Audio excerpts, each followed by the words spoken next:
Louvado seja nosso Senhor Jesus Cristo, para sempre seja louvado.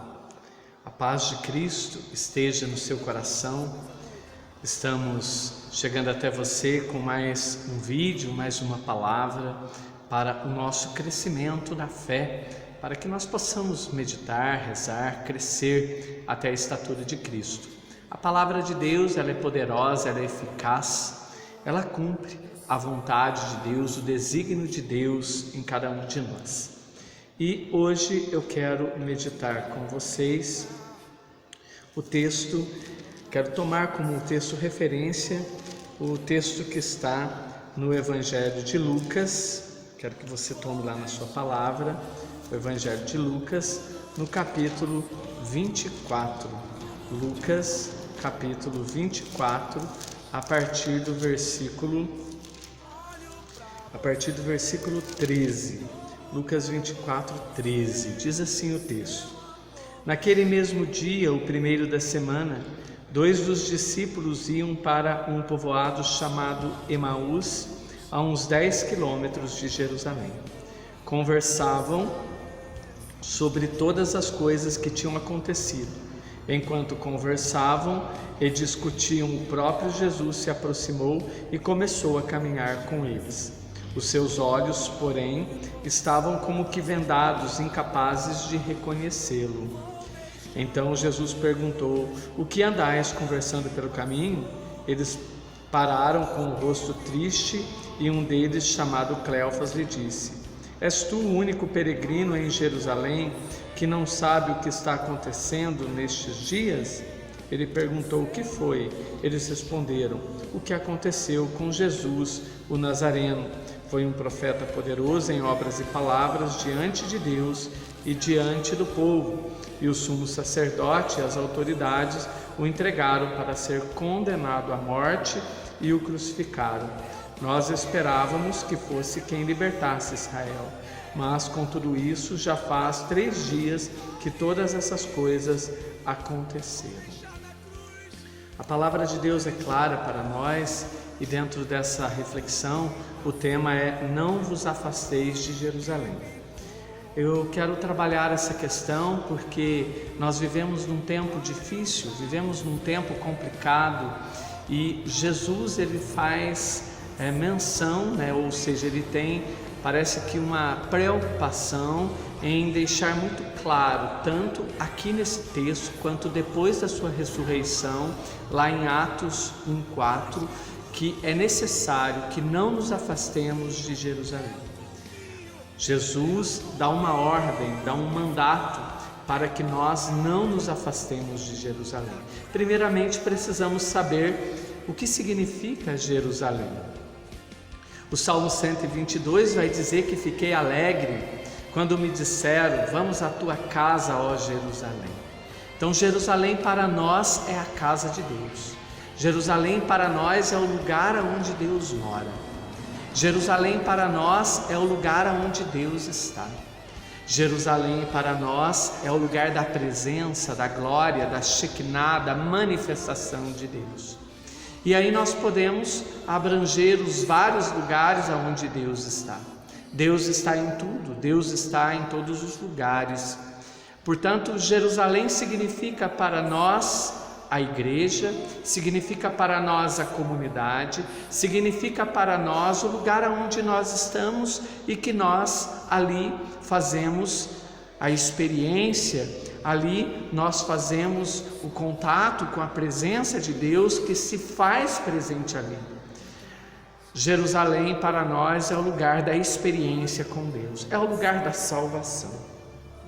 E vivemos também um tempo complicado, porque como Deus está, então corremos o risco de tocando a vida e achando que porque Deus está, Deus é poderoso, está no céu, na terra, e corremos o risco de ir nos envolvendo com tantas coisas que nós vamos gradativamente nos afastando deste lugar preferencial que Deus está. Esse lugar no qual Ele deseja que os seus amados, os seus discípulos, os seus escolhidos estejam. esse lugar do encontro pessoal com Ele, esse lugar onde podemos fazer a experiência da sua salvação. Hoje nós vemos muitas pessoas abandonando a igreja, abandonando a comunidade, abandonando a fé, abandonando a vida de oração, abandonando a relação com Deus, porque perderam a dimensão e perderam a urgência de que não podemos nos afastar, não podemos nos afastar de Jerusalém, não podemos nos afastar da experiência, da intimidade, do contato com Deus. Porque afastar do contato com Deus é afastar da vida, em abundância, da vida feliz, do sentido, do fundamento da vida. Romanos 8,32, Paulo vai dizer o que pode nos separar do amor de Cristo, o que pode nos separar da salvação de Deus, o que pode nos separar de Jerusalém, do lugar onde Deus está. E ele vai dizer que nada, que nenhuma situação, nem a morte, nem a fome, nem epidemias, nem tristeza, nem nudez, nada disso pode nos afastar, porque Deus está presente no nosso coração, está presente aonde nós estamos. Basta nós invocá-lo, clamá-lo, voltar para Ele, e Ele manifesta o seu amor salvador. Nós é que nos afastamos de Jerusalém, porque Deus nunca se afasta da humanidade. Na história da salvação do povo de Deus, na nossa história, Deus não se afasta de nós jamais. Deus sempre está. Deus sempre vem ao nosso encontro e arma em nossa vida, em nossas realidades a sua tenda. Mas nós vamos afastando passo a passo, como aconteceu nesse texto com aqueles 2 discípulos de Emaús, que decidiram ir embora. O evangelista Lucas, no capítulo 24, vão mostrar para nós claramente a decepção, a desilusão. Parece que aquilo que eles esperavam não aconteceu, então eles resolvem abandonar o lugar da presença para ir para Emaús. E Emaús significa o quê? Emaús significa um vilarejo, um lugar insignificante, um lugar 10 quilômetros longe de Jerusalém, nem é uma cidade, é um lugar de casas ajuntado, não tem nada de importante em Emaús, não acontece nada de extraordinário em Emaús, eles estavam a caminho do nada. Meus irmãos, quando nós também decidimos afastar de Deus, nós também vamos caindo nesse nada, nós também vamos andando nesta contramão e caminhamos para esse lugar onde nada acontece de extraordinário, na casa de Deus, no lugar onde Deus está, na tenda de Deus. E em Jerusalém acontece o extraordinário, acontece o eterno se revela, o eterno se revela diante dos olhos do homem. Agora em Emaús não acontece nada disso. Em Jerusalém é ressurreição, é lugar que a fé é sólida, que os sinais são visíveis, a glória de Deus é visível, é presenciável. Em Emaús é vazio, não tem nada de extraordinário, nada de interessante.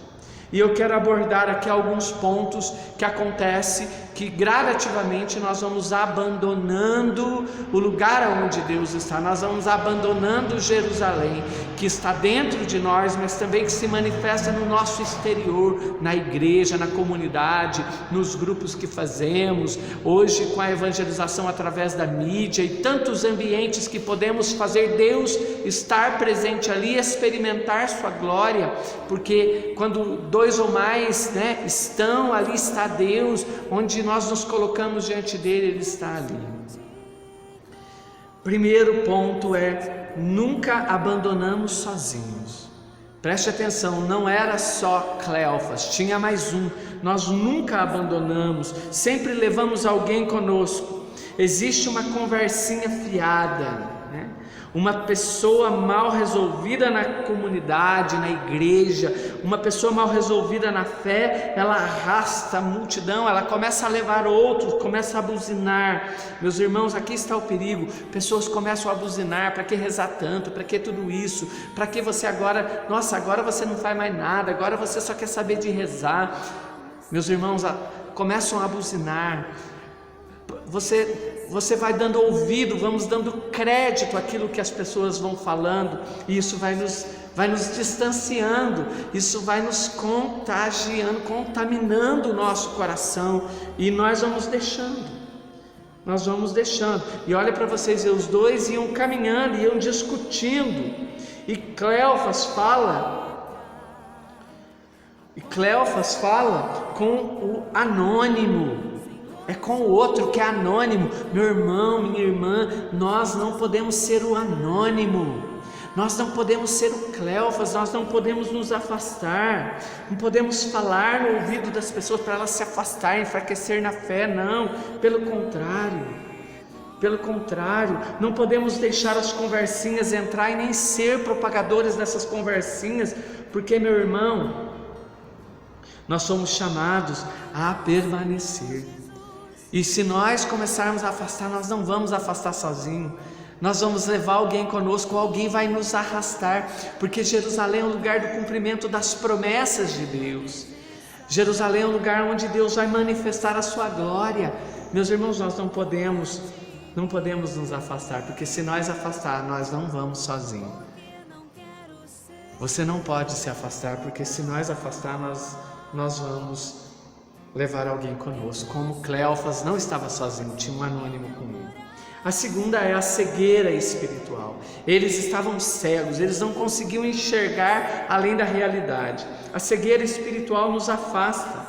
Os dois estavam tão preocupados consigo mesmos, eles estavam tão olhando para eles mesmos, que eles não conseguiam enxergar e nem conseguiam crer.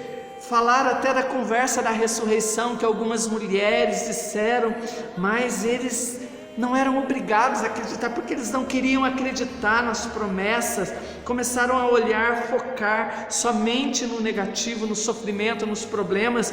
Meu irmão, nesse tempo que nós estamos vivendo é o grande perigo, focarmos nos problemas, focarmos no sofrimento, focarmos na morte, focarmos na sensação de não termos chão. Os dois discípulos, eles não percebem o absurdo que eles caíram, o sofrimento e a morte, porque acreditar além disso é uma grande exigência.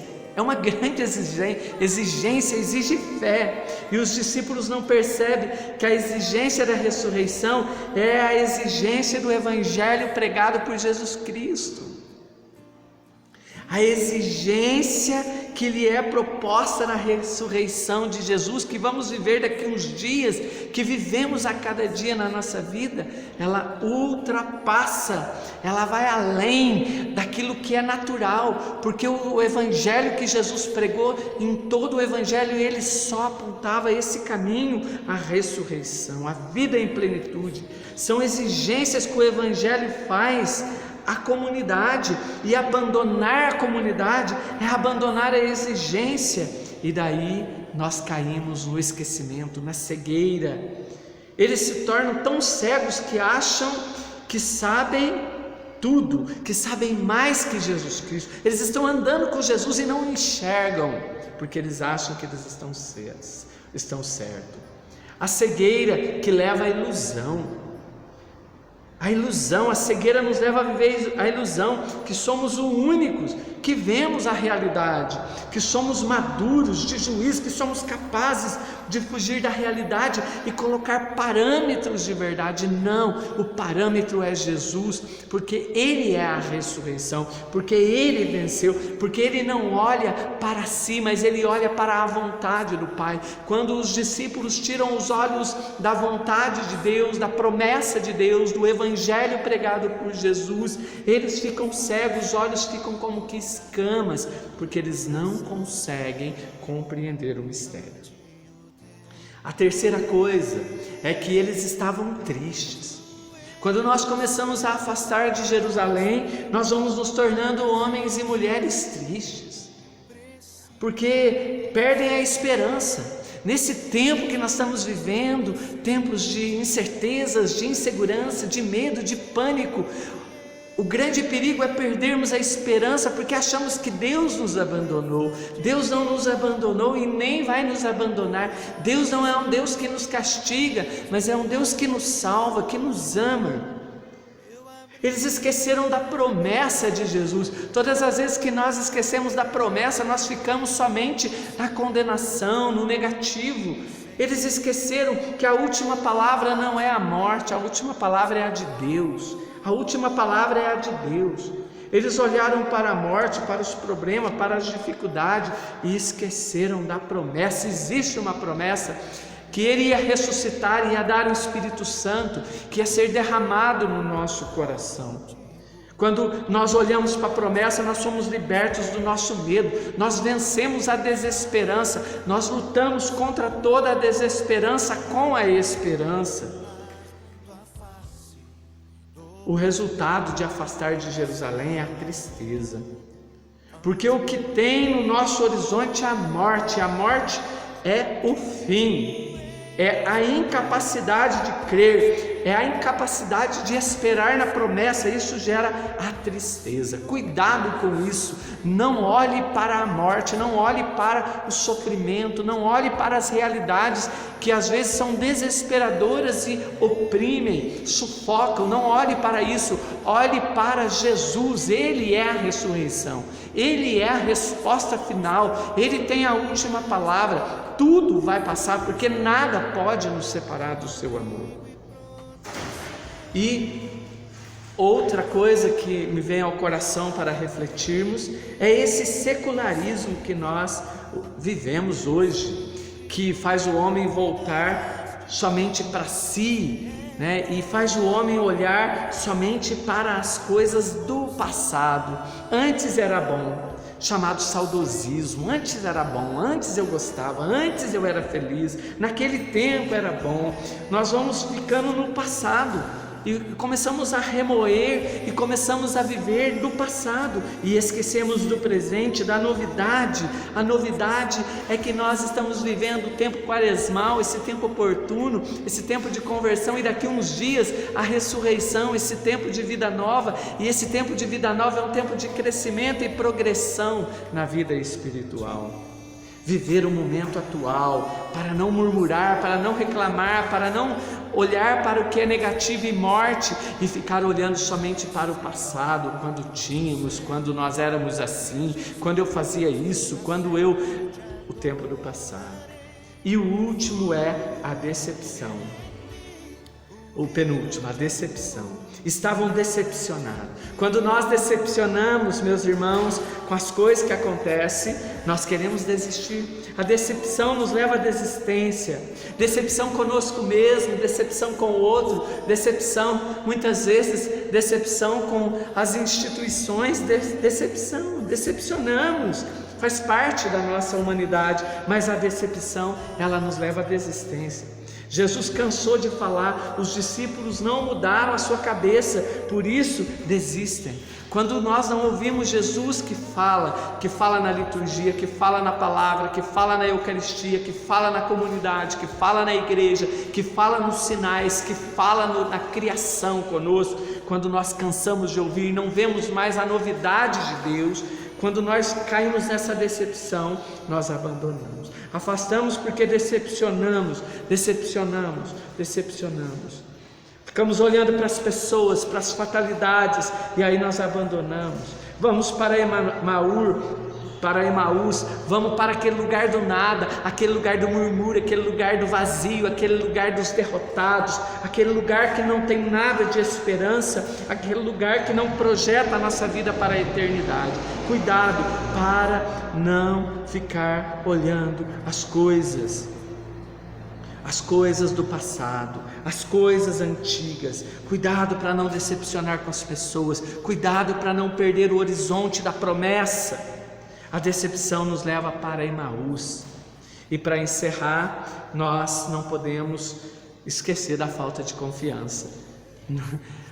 A falta de confiança deles em Jesus, na palavra, no Evangelho pregado. Quando nós também não temos confiança na comunidade, na igreja, nos irmãos até, nós ficamos como aqueles 2 discípulos que eram para ser testemunho, que eram para ser sinal, que era para acreditar na palavra daquelas mulheres que foram ao sepulcro e tinham visto Jesus ressuscitado. Eles não acreditaram, porque não confiaram. Coração duro.